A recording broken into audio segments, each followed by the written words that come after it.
it comes down to brands and creating logos within the brands.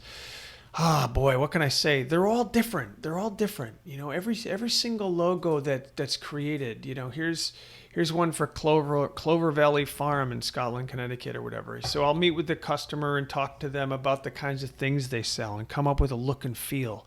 I mean, the font says everything about the company. The colors say everything about the company. The visuals you used says everything about the company.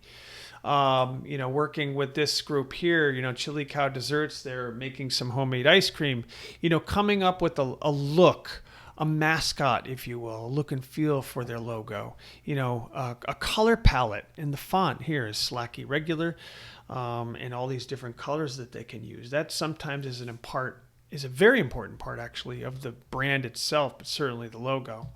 But whenever I come up with logos, here's a whole bunch. You can see how different they all are. All of these logos have a certain look to them, and they all do something different. They will never all look the same, although some may complement each other and some may be sort of inspired by others, but they all have a certain look and feel to them. This company here, talking about fly fishing. What was cool about this job actually was that the deal was that if I help them with a logo, they'll send me a bunch of fly fishing gear, which was awesome. So I got a lot of great gear out of this. Plus I love fly fishing, so it worked out really well.